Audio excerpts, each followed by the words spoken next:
Tu n'en as pas marre des publicités qui surgissent partout où tu vas et quoi que tu fasses? J'ai l'habitude de ne pas y faire attention. Mais parfois, elles me font vraiment peur. Donc j'ai décidé d'enquêter sur le sujet. Et j'ai trouvé des choses perturbantes. J'espère que ça va aussi t'aider.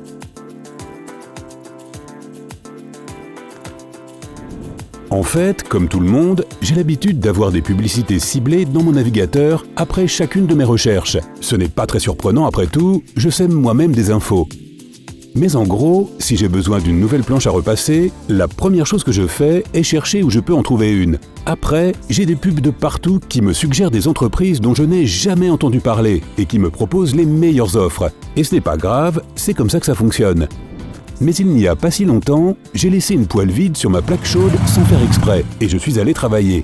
C'est un miracle que mon appartement n'ait pas pris feu, mais la poêle était bonne pour la poubelle. J'en ai parlé à ma copine quand on s'est vu le soir et je me suis dit qu'il fallait que j'en rachète une.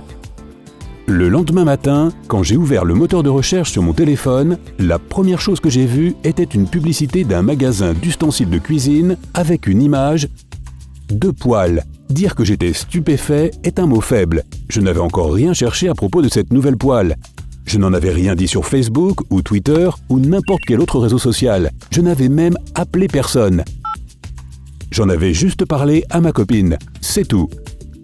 Comment est-ce que mon téléphone pouvait savoir que j'avais besoin d'une nouvelle poêle? J'avoue, au début, j'ai pensé que c'était une énorme coïncidence. Mais ensuite, j'ai remarqué que ça arrivait de plus en plus souvent. Je parlais d'un voyage d'affaires à venir à mes amis, et ensuite mon moteur de recherche faisait apparaître des pubs de compagnies aériennes ou d'agences de voyage sur mon écran. C'était vraiment flippant. Il fallait faire quelque chose, donc j'ai commencé mon enquête. D'abord, j'ai appris que les annonceurs te suivaient partout. Absolument partout. Par exemple, si tu passes devant une banque, tu auras sûrement une publicité ciblée de cette banque avec peut-être la même adresse. En fait, c'est parce que les entreprises installent des routeurs Wi-Fi spéciaux dans leurs bureaux qui savent faire beaucoup de choses. Quand tu vas quelque part, ton téléphone est aussi occupé. Il n'arrête pas de chercher les réseaux disponibles et il envoie des signaux à chaque point de connexion possible. Donc quand tu passes devant une banque qui a un routeur spécial, ton téléphone envoie un signal. Et voilà, la banque a ta carte d'identité digitale. Ce ne sont pas de trop grosses informations, on ne peut te voler rien de personnel, mais c'est suffisant pour t'envoyer des publicités ciblées. Heureusement, seules les grosses entreprises peuvent se permettre un tel ciblage. Le coût de l'équipement, avec le prix de la publicité en elle-même, est trop élevé pour les petites entreprises. Mais c'est quand même bizarre de savoir que ton propre téléphone envoie ta localisation à n'importe qui. Espèce de traître, va!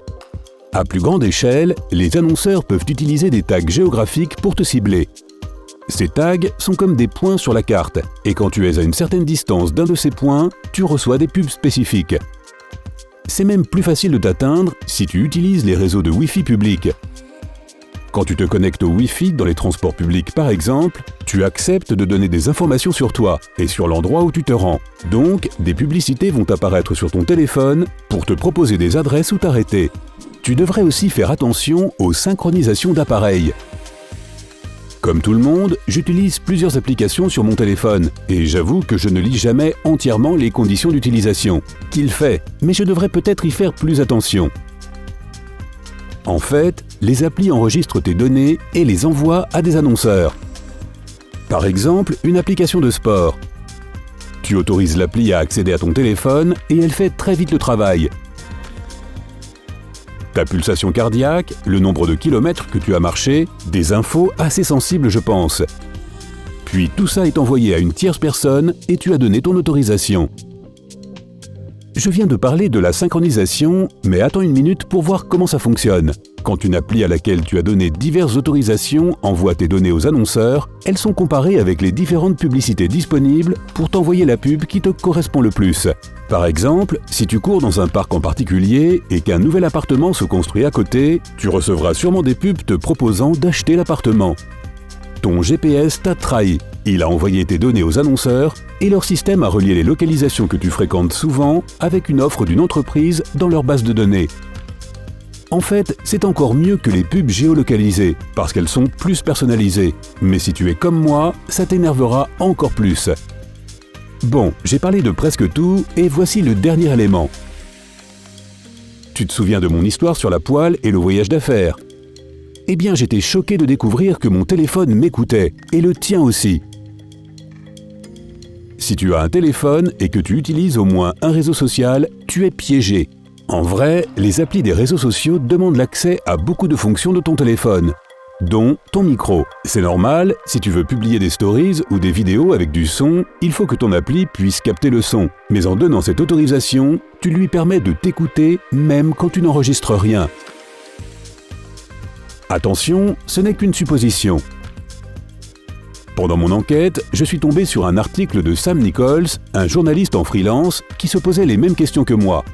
Et il a réussi à trouver les réponses. Pour faire court, il a appris que les applis de réseaux sociaux avaient des commandes vocales qui s'activent pour t'enregistrer, puis envoient ce que tu dis aux annonceurs. Un parallèle simple est Google ou iOS. Il commence à t'écouter quand tu dis « OK Google » ou « Dis Siri ». Avec les réseaux sociaux, par contre, personne ne sait vraiment ce qui les déclenche et combien il y a de déclencheurs.